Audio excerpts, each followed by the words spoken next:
Bismillah ar-Rahman ar-Rahim. Today we are going to study a new and an interesting topic, international conflict. Your required reading is chapter 5 of Goldstein and Beers House's book, International Relations, the 2013 edition.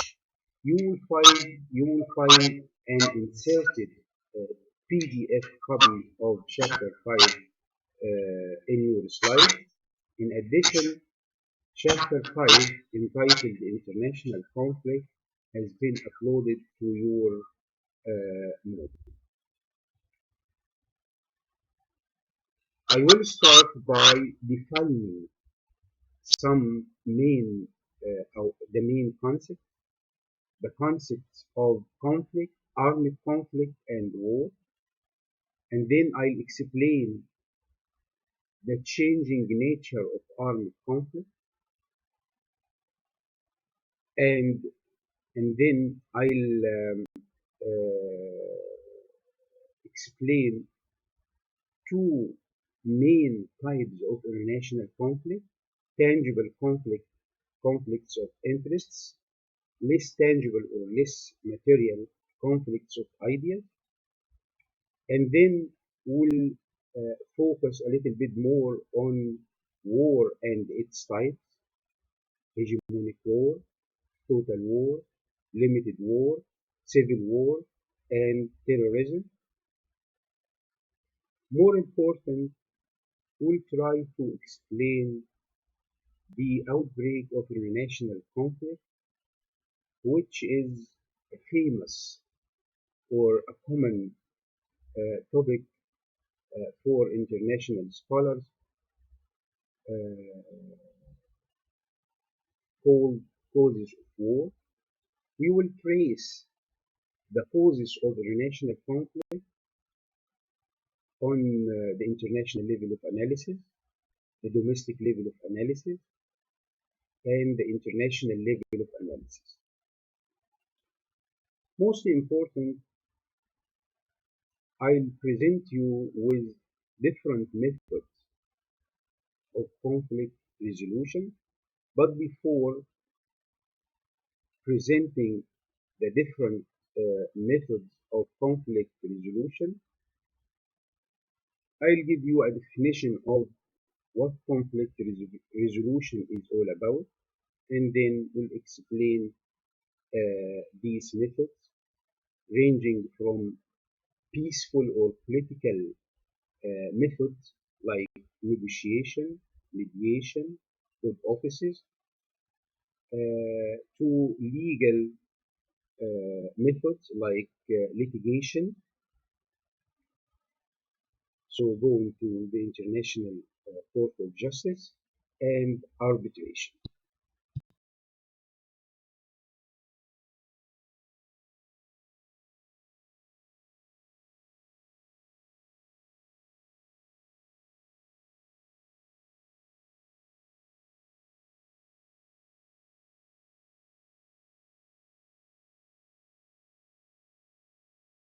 Let's start by defining the main concepts here.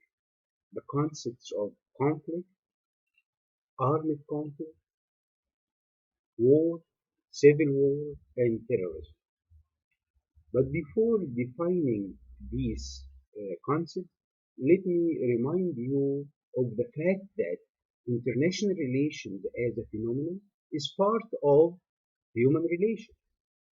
And since human relations are full of conflict,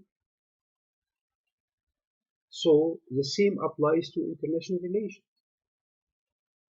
International relations are full of conflict. As conflict is part of our daily lives as human beings, so international conflict is part of international relations, is part of the daily affairs of states as the main actors in international relations. So now, what conflict means? Conflict refers to a condition in which one party is engaging in conscious opposition to one or more parties. So, to simplify the definition here, imagine that we've got two parties, A and B. So, A now is engaging in conscious opposition. So, A is opposing B, and A knows that he's opposing B. Why A is opposing B and vice versa? Because they have incompatible interests or values. So incompatible interests here meaning that conflicting interests, conflicting values, right? They are engaging in a condition or in a situation. A has specific interests to be achieved in that situation. B has a different or conflicting set of interests to be achieved in that situation. When we have such a situation where A and B having incompatible interests, so they would engage in a conflict, right? Conflict arises when two or more people or two or more states in our situation perceive that their values or interests are incompatible. Incompatible means are not compromised. A cannot compromise its interests or its values with B. Interests refer to all kinds of interests, economic interests, for example, investment, trade, or territorial interests. A think that this piece of territory is his, but B thinks the opposite. So we've got incompatible interests. Values, the same applies to values. If A thinks that B is trying to destroy the ideology that A is based upon, B is trying to destroy, for example, the national identity of the society of A. A is trying to um, destroy the legitimacy of the regime of A. So here we've got two things here, incompatible interests and incompatible values. So incompatible interests, we are calling conflict here conflict is over tangible stuff, tangible things, material things, economic interests, money, territory, weapons, allies. Incompatible values, we are referring here to conflict over ideas, right?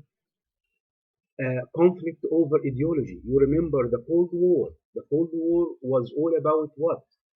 Ideological conflict between the United States and the Soviet Union over whose whose ideology is going to prevail, communism or capitalism, liberalism or socialism, right? But do you know what? In the conflict situation, all parties or the parties to conflict are willing to do whatever they can in order to win or not to lose. So securing victory or at least not to lose. So conflict is a struggle over values, over ideas, over ideologies, and claims to scarce status, power, and resources. Scarce status here meaning that we've got a conflict between Egypt and Iraq over regional hegemony or regional leadership. We've got a conflict between Saudi Arabia and Egypt over what? Over regional leadership. This was that was in the 1960s. Now we've got a conflict, a status conflict between Iran and Saudi Arabia over regional hegemony or regional leadership or over power. So states are engaging in arms race, right? So they are struggling to achieve or to maximize their powers or resources, economic resources, natural resources. We've got now an ongoing conflict over in the Mediterranean over natural gas. In conflict situations, the aims of the opponents or the aims of the parties to conflict are to either to neutralize the other party or to defeat it or injure it or hurt it. Let's explain this. Sometimes you are engaging in conflict with other party, with other state, but your aim is not to destroy that state, but just to neutralize it, keep it neutral. For example, before the Second World War, Germany concluded a pact or alliance with the Soviet Union. This was in August 1939, so a month before the outbreak of the Second World War. What was the purpose, the German purpose of concluding such alliance with the Soviet Union? Hitler wanted to neutralize the Soviet Union in the coming conflict in Europe because Hitler intended to wage war in Europe to dominate Europe, and Hitler wanted to neutralize the Soviet Union, and this was the purpose of the Molotov-Ribbentrop Pact. Molotov was the foreign minister of the Soviet Union. Ribbentrop was the foreign minister of Germany. All the purpose or the aim of one party is to injure the other party, just to cause some injuries to the other party to conflict. Like what happened when Egypt launched an airstrike against terrorist space in Libya in 2017. The purpose was not to destroy ISIS or Daesh in Libya, but just to hit, to injure, right? But that Egyptian airstrike against Daesh in Libya in 2017 was, of course, in retaliation for the killing of like more than 20 Egyptians at the hands of Daesh. In the worst case scenario, one party would try to eliminate, to get rid of the other party. And this is actually what happened in the First and the Second World War. Germany's aim was to destroy France and Britain and vice versa. When Iraq invaded Kuwait in 1990, the aim was to what? To get rid of Kuwait, right? So now in conflict situation, the aim or the aims of the parties to conflict may be to neutralize, injure, or eliminate the other party or the rival.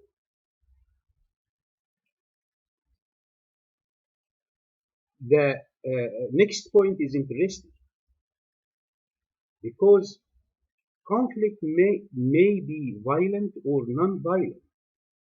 How come conflict is or may be non-violent? We know that international conflict, I mean, when we speak about international conflict, the first thing that comes to our mind is violence.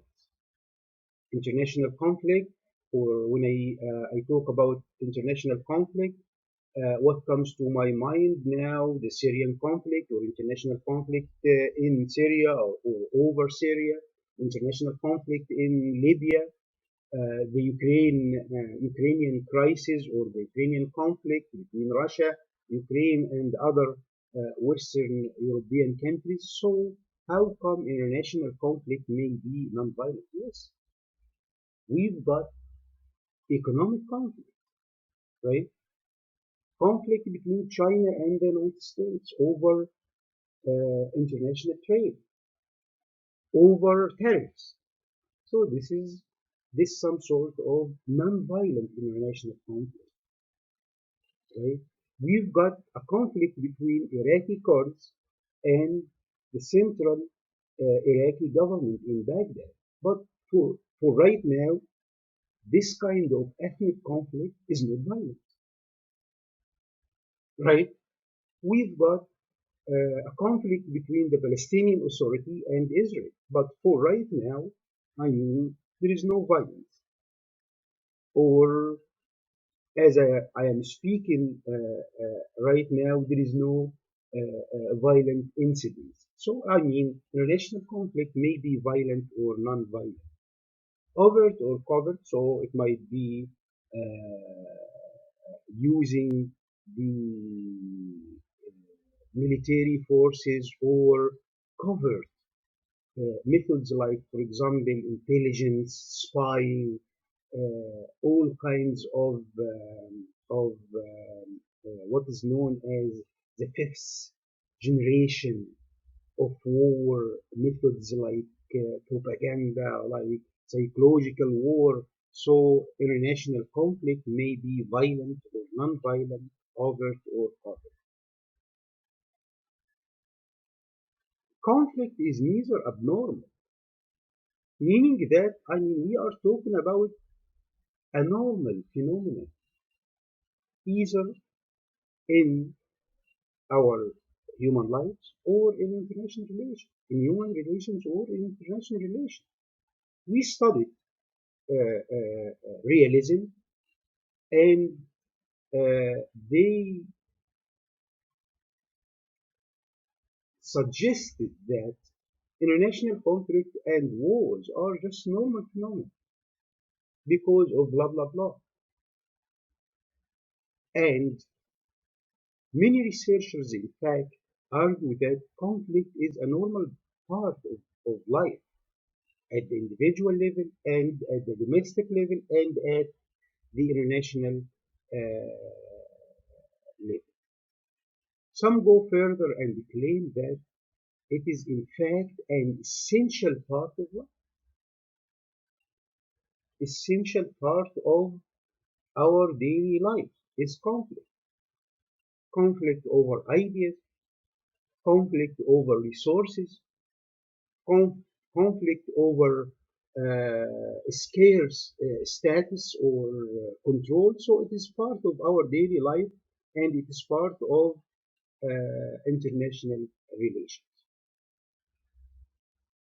And another interesting point here, conflict is not necessarily destructive or negative. It might be positive. How come? I'll give you just one example. competition between A and B students to be, for example,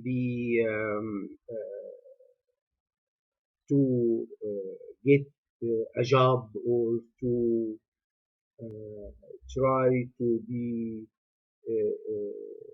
to have excellence, for example, in their grades and stuff, might be positive, in the meaning that this kind of conflict over status here or over a job may encourage A and B students to improve their qualities and improve their skills in order to get the job or in order to be the first in class. And I don't know if you studied the development of ideologies or not, but the thing is that the conflict between communism and liberalism during since the end of the cold the, since the end of the Second World War had positive impact on liberalism or on capitalism, because why capitalism, why liberalism is still alive and communism or socialism collapsed, because liberalism or capitalism benefited from some socialist ideas, the welfare ideas, social ideas, social policies to support the less unfortunate groups in society. And this is what Keynes actually and others did in the 1930s. So it all depends on the behavior of parties to conflict. The behavior of the parties to the conflict determines whether the conflict will be positive or negative, right? This was the definition of conflict, right? We've got a situation or a condition in which two or more parties engaging in what? Conscious opposition. Because of what? Because of incompatible interests or incompatible values. Armed conflict is a type of conflict, because here we've got violent conflict. Armed conflict refers simply to violent conflict. It means combat between the military forces of two or more states or non-state actors, right? The main features or main forms of armed conflict are war. We are talking here about armed conflict between two states, right? The first and the second Gulf Wars, or we are talking about civil war, the Syrian civil war, the Libyan civil war, or terrorism. I mean, we are referring here to many and different uh, terrorist incidents that uh, took place and is still taking place in different parts of the world, especially in the Middle East and North Africa. But let me define what terrorism means. I mean, first of all, there is no actually agreed definition of terrorism. I mean, scholars don't agree on one definition of terrorism. But this is one of many definitions of terrorism. Terrorism here would refer to the threatened or actual use of illegal force by a non-state actor to attain political, economic, religious, or social goals through fear, coercion, or intimidation. So here we are talking about what? The use of illegal force. Why force, force here is described as illegal? Well, because we are talking about using force by a non-state actor, by an organization, by an individual or a group of individuals, by a network, right? By a movement. And you remember, one fundamental element of the state or characteristic of the state is that the state or the government controls the legal or legitimate use of violence. So only the state possesses and can use violence or methods of violence. So when a non-state actor, like an individual or a group or an organization, use force, so this is illegal because now we are talking about a non-state actor possessing uh, force or arm force or power capabilities. This non-state actor, an individual or organization, use violence against civilians to achieve some political goal, like for example, to establish an Islamic State or to get rid of non-white people. So for racist to achieve some political racist goals, or for religious goals to get rid of different or different religious groups.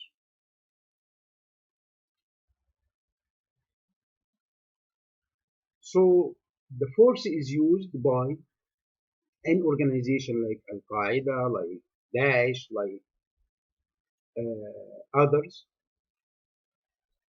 or by individuals. You remember, I mean, it was common now to hear about lone wolf terrorists. Lone wolf terrorists, we are talking about separate individuals committing terrorist attacks against civilians or against the government, um, but they are not linked to an organized group.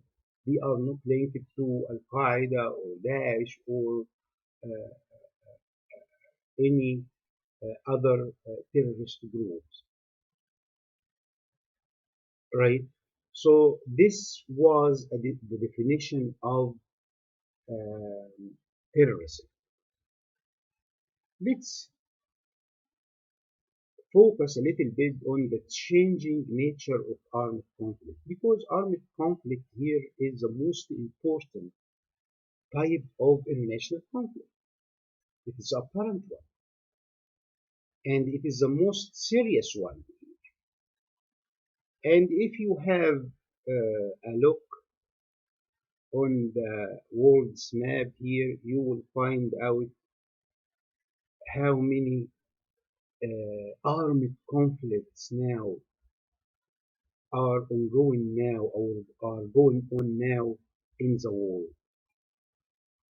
The dark brown is where we've got major wars that cause 10,000 or more deaths in 1 year. Like for example here, the war in Yemen, Afghanistan, Syria, Mexico. The red refers to wars that cause between 1,000, between 10,000 to 1,000 deaths in 1 year. We are talking here about Libya, we are talking about Somalia, we are talking about um, Iraq, and the orange is minor conflict. So, I mean, we've got many and different conflicts going on right now in the world. But the general trend of armed conflict in the world indicates a rising level of armed conflict, right? And despite a significant decrease of armed conflict since the peak in the 1990s, armed conflicts in the world reached armed conflict in the world reached its peak. We witnessed in the 1990s more than 40 armed conflicts every year in the world. Now we've got civil conflicts between uh, uh, armed groups or armed organizations or rebels and the governments. Now they are prevailing.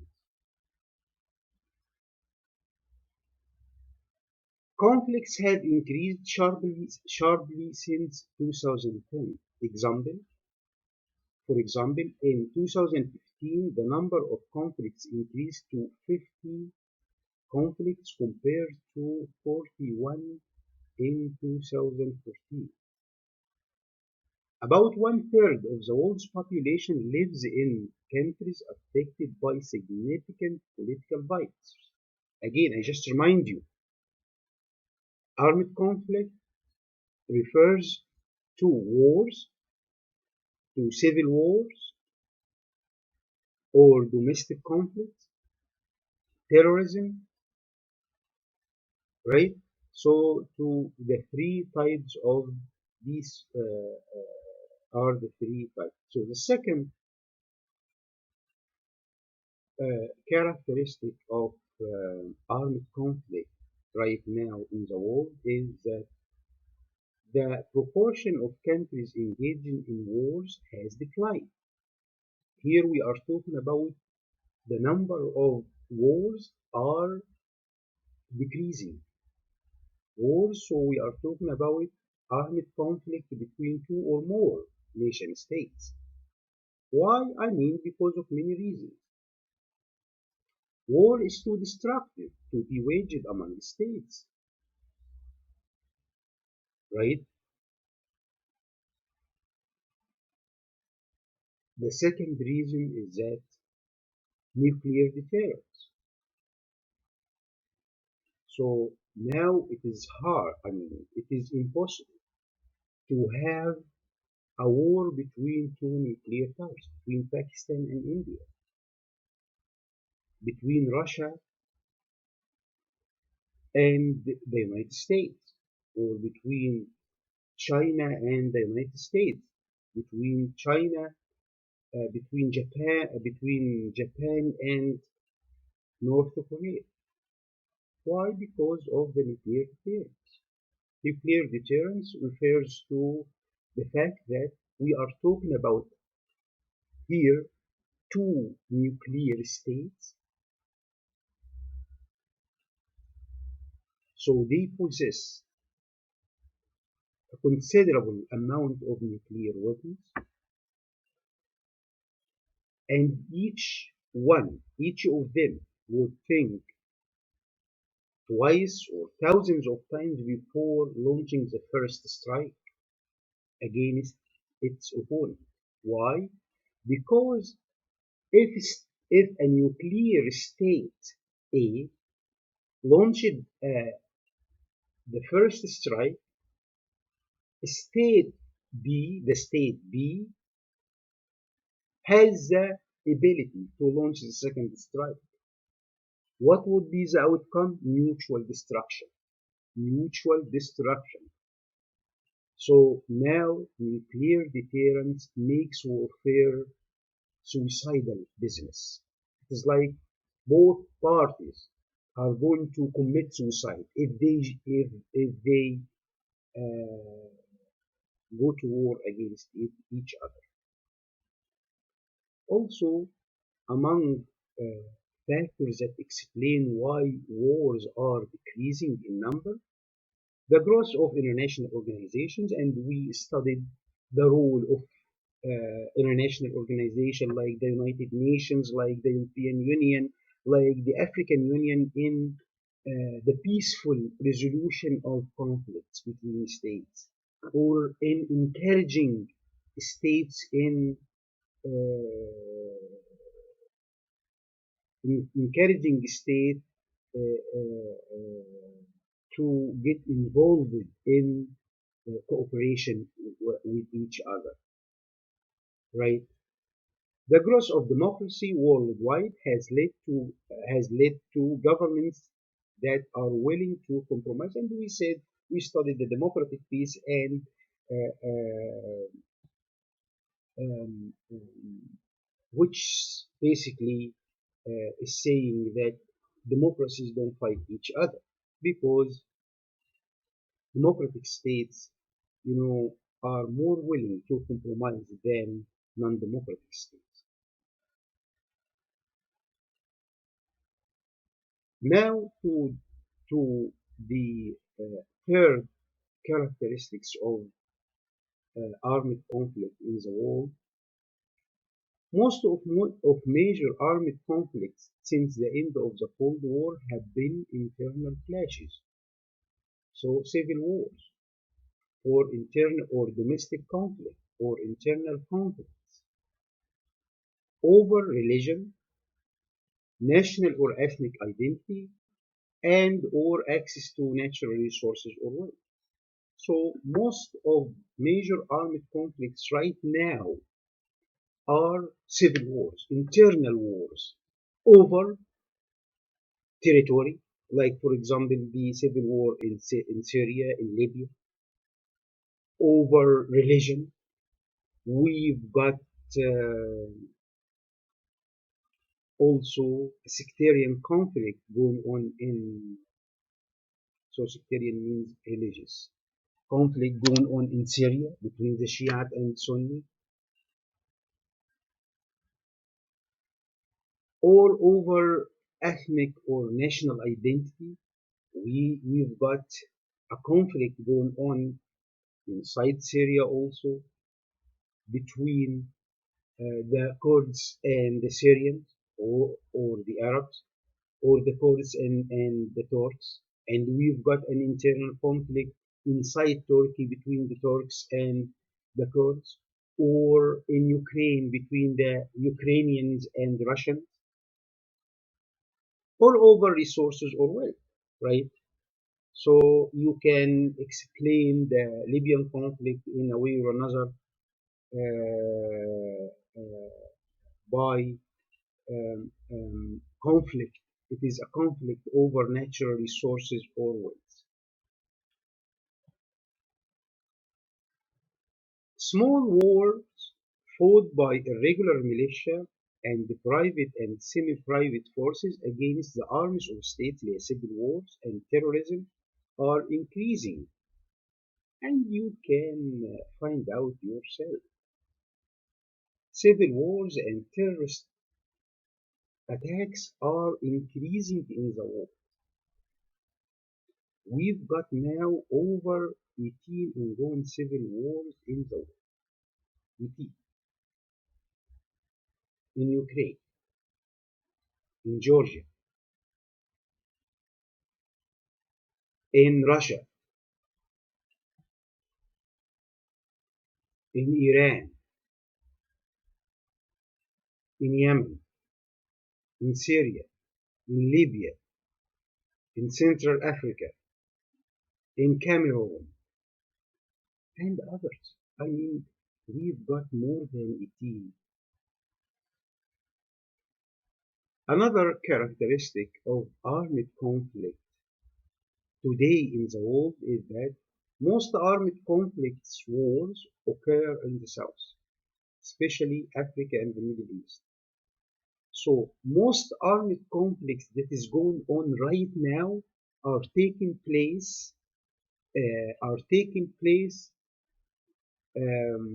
in the Middle East, in Africa and the Middle East. Example, in 2010, there are 12 wars in progress. All of them were in the south.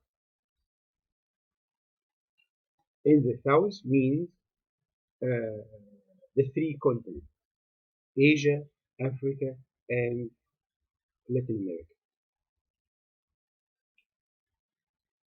But most conflicts, armed conflicts, occurs right now in Africa and the Middle East. War to conquer a foreign territory rarely occurs.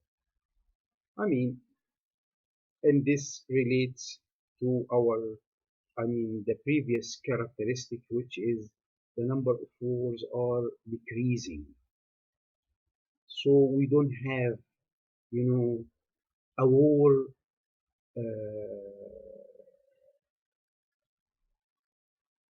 waged by a state to conquer the other state. I mean, it is a rare incident right now. Russia, yes, Russia is engaging in the Ukrainian conflict, but you know what? I mean, the Russian army is not involved. The Russian army didn't uh,